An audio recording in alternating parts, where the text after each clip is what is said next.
श्री राम जय जय राम। श्री राम जय जय राम। राम राम राम राम राम राजा राम। श्री राम जय जय राम। सीता राम राम राम राम सीता राम सीता राम। वैराग्य संदीपनी का 7वां नंबर का दोहा। तुलसी वेद पुराण मत पूरन शास्त्र विचार। यह विराग संदीपनी अखिल ज्ञान को सार। ये 7वें नंबर के पद पर गोस्वामी तुलसीदास जी ने वैराग्य संदीपनी की एक विशेषता बताई है। उन्होंने कहा कि यह वैराग्य संदीपनी ग्रंथों में वेद पुराणों का मत है। इस वैराग्य संदीपनी ग्रंथ में वेद पुराणों का मत है, सिद्धांत है और शास्त्रों का पूर्ण विचार है। यह समस्त ज्ञान का सार तत्व है। तुलसीदास का एक ऐसा मत है। बोले कैसे है? यह विराग संदीपनी वैराग्य को उद्दीप्त करने वाली, वैराग्य को बढ़ाने वाली, वैराग्य को जागृत करने वाली वेद पुराण का मत वेद अपौरुषेय हैं, परम ब्रह्म परमात्मा के शिर हैं।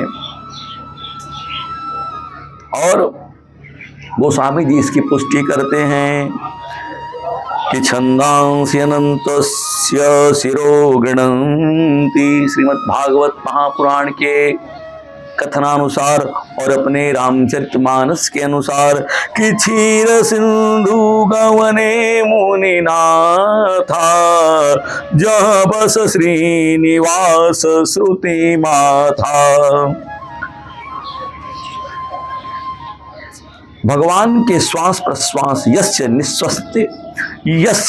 निश्वसतिम वेदाः, क्योंकि जाके सहज श्वास श्रुति चारी सो हरि पढ़ कौतुक भारी। वेद भगवान की वाणी है, हरि की वाणी है। मारुत श्वास निगम निजमानी ब्राह्मणेन निष्कारणम षडंगो वेदोध्येयोज्ञेयस्य। हमारे यहाँ तो धर्मशास्त्र निवेदन करते हैं कि विप्र को बिना स्वार्थ के ही षडंग वेद का अध्ययन ज्ञान संपादन करना चाहिए। वेद की सर्वात्मना रक्षा करने के नाते ही विप्र भगवान को बहुत प्रिय हैं। उनके श्री चरणों का स्वर्ण पदक प्रभु अपने हृदय में धारण करते हैं। बोले विप्र चरण देखत मन लोभाव। और लंका कांड में पुरधरा सुरपदरस्यो, और तो और हमारे श्री उत्तरकांड में केकी कंठावनीलम सुरवर विलस प्रपादाब्ज चिन्हम। वेद की विशेषता क्या है जो गोस्वामी कह रहे हैं कि तुलसी वेद पुराणमत पूर्ण शास्त्र विचार। और यह विराग संदीपनी अखिल ज्ञान को सार। कह रहे वेद की पहले विशेषता से समझिए सरकार। बोले प्रत्यक्षेणानुमित्या वास्यस्तुपायो न बुध्यते एवं वेदन्ति वेदेन तस्माद् वेदस्य वेदता। प्रत्यक्ष और अनुमान के प्रमाण के द्वारा जो जाना न जा सके उसे वो जना दे, वही वेद है, वेदता। और तो और वेदोखिलो धर्म मूलम वेद प्रणहितो धर्मो ह्यस्य धर्मस्तस्य विपर्ययः। ये भी कहा। और वेदो नारायण साक्षात स्वयंभूरिति शुश्रूषम। श्रीमद् भागवत के 6ठे स्कंद में इसका सुंदर वर्णन। गोस्वामी जी के अर्थ का क्या। और अजामिलो के आख्यान में ये आता है कि यहाँ विष्णु दूत एवं यमदूत का संवाद है और वेदों ने जिस कर्म का विधान किया है वे धर्म है और जिनका निषेध किया है वे अधर्म है। जिसने अर्थात एक शब्द में सुना जाए कि जिसको वेदों ने कहा ये धर्म है तो वो धर्म है, जिसका निषेध किया वे धर्म है। पुराण क्या है? पुराणम सर्वशास्त्राणां ब्रह्मणां प्रथमं स्मृतम। पुराणों की बड़ी महिमा है सरकार। वेदों को ठीक ठीक समझने के लिए पुराण ही परमाधार है। इतिहास पुराणाभ्याम वेदार्थ मुपबृहेत पिभेदत्य स्वल्प श्रुतात् वेदो मामयम प्रहरे दिति। अच्छा, इतिहास पुराणों की सहायता से वेदों के अर्थ का विस्तार करना चाहिए। अल्पज्ञों से भगवान वेद बहुत डरते हैं। कहा ना, विभेदित अल्पश्रुतात् वेदो माम्यम प्रहरे दिति। कह रहे हैं कि अल्पज्ञों से वेद भगवान डरते हैं, कहीं ये मेरे ऊपर कड़ा प्रहार न कर दें। इस वेद पुराण का सिद्धांत ही वैराग्य संदीपनी है। श्रुति सिद्धांत ही है उरगारी, राम भजिय सब काज विसारी। प्रतिपादन की बात जब आ रही है तो प्रतिपादन नाम जप अर्थात भजन, उनके संग्रह करता संत जनों का स्वभाव, उनके लक्षण, साधन, उससे प्राप्त शांति का सविस्तार सुंदर वर्णन इस ग्रंथ में किया गया है। इसलिए कहा गया अतः वेद पुराण मत। पूर्ण शास्त्र विचार का क्या अर्थ गोस्वामी लगाते हैं? बोले शासनात् शास्त्रम, जो मानव पर शासन कर कर उन्हें धर्म का मार्ग दिखावे वह शास्त्र कहते हैं, उसे को शास्त्र कहते हैं। शास्त्र मतलब जो मानव पर शासन कर कर उन्हें धर्म का मार्ग दिखावे, उसी वस्तु का नाम, उसी तत्व का नाम ही शास्त्र है और इसके इतर नहीं। अर्थात जिनसे सन्मार्ग पर चलाने का पूरा भार और अधिकार उसे ही विज्ञजन, बड़े बड़े गुणीजन उसे शास्त्र कहते हैं। तात्पर्य क्या है इसका? ब्रह्मा जी ने विषयेंद्रियों को बहिर्मुख बनाया, अतः ये बाहर के ही विषयों, शब्द, स्पर्श, रूप, रस, गंध को खींचकर उनका भोग करती हैं और भीतर के आत्म सुख खजाने की ओर इनकी स्वाभाविक प्रवृत्ति नहीं रहती है। आंखें कहती हैं सुंदर रूप देखें, कान कहते हैं सभी गीतों को सुनूंगा, चाहे वो ग्राम में अश्लील हो चाहे अच्छे हो। वैध हो अवैध हो, नासिका कहती है सुगंधी खुशबू चाहिए जो बाहर भीतर हमको तर कर दे, चाहे वो पवित्र इत्र हो या अशुचि सेंट ही क्यों ना। जीभ कहती है चाहे जो भी हो हमें स्वाद से मतलब है, सब कुछ खाऊंगी। त्वचा कहती है कोमल स्पर्श से सुख का स्पर्श चाहिए, बोले जो सुख से भरा हुआ स्वर्ग यहीं दिखा दे। तब शास्त्र भगवान बीच में आते हैं और कहते हैं इंद्रियों, तुम स्वच्छंद भोगों के बीच में विचरण करके मानव को दानव या पशु मत बना दो, हमारे नियंत्रण में रहो। वैध भोगों को ही स्वीकार करो जिससे तुम्हारा लोक और परलोक दोनों में ही काम बन जाए। ऐसे भोग को मत स्वीकार करो जिससे धर्म की हत्या हो जाए और सर्व सुखदाता भगवान ही भूल जाए। जो विपत्तियों की जड़ है, हाँ विपत्तियों की जड़ है। विपत्ति कैसे आती है? बोले इसी इंद्रियों के, बाह्य इंद्रियों के लोलुपता के कारण हम लोग विपत्तियों को बुला लेते हैं। और विपत्ति कैसे आ जाती है?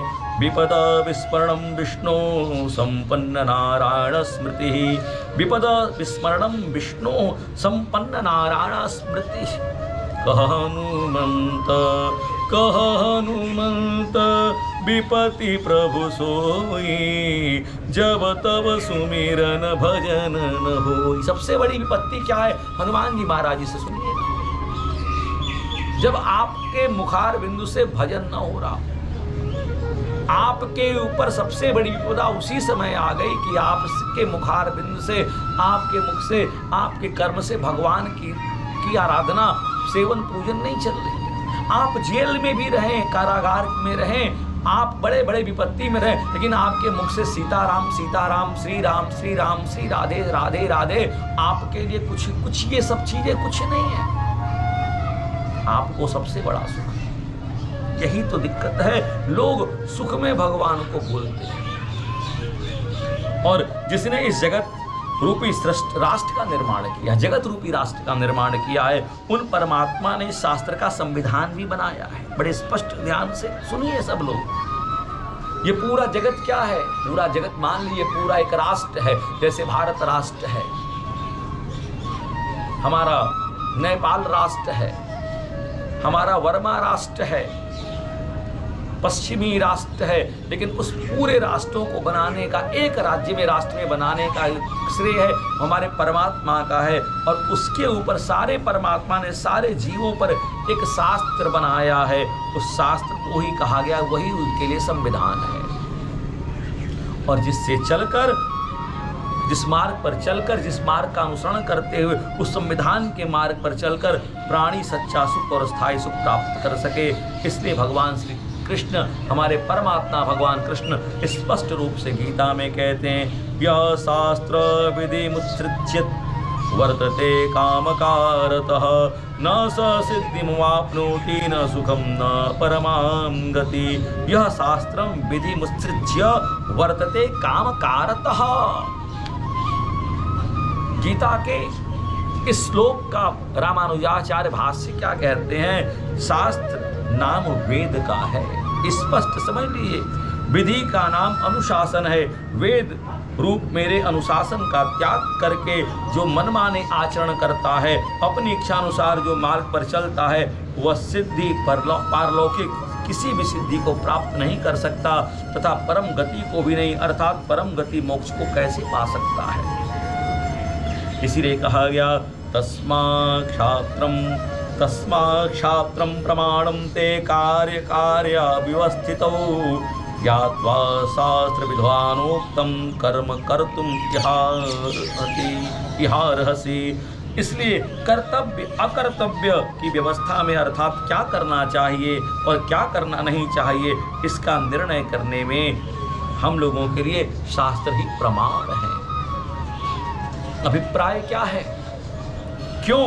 बोले धर्मशास्त्र, इतिहास और पुराण आदि के द्वारा वृद्धि को प्राप्त हुए वेद जिस पुरुषोत्तम नामक परम तत्व तथा उसकी आराधना रूप और उसकी प्राप्ति का उपाय रूप कर्मों का बोध कराते हैं, उस शास्त्र के विधान से बतलाए हुए तत्व को और कर्मों को यथार्थ जानकर ही न्यूनाधिकता से रहित ठीक ठाक समझने पर स्पष्ट बात है, उसी का ही हमको वही कार्य करना चाहिए और उसे ही स्वीकार करना चाहिए। इसीलिए कहा गया कि ये वैराग्य संदीपनी, विराग संदीपनी अखिल ज्ञान का सार है। और कैसे ज्ञान होता है?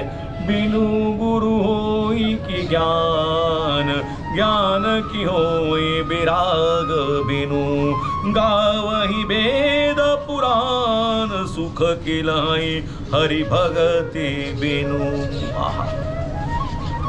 इतनी बड़ी चीज, बिनु गुरु होई की ज्ञान, ज्ञान की होई विराग बिनु। इन्हीं शब्दों के साथ आज यही विश्राम। श्री राम जय राम जय जय राम, श्री राम जय राम जय जय राम, राम राम राम राजा राम, श्री राम जय राम जय जय राम, श्री राम जय राम जय जय राम, सीताराम सीताराम सीताराम।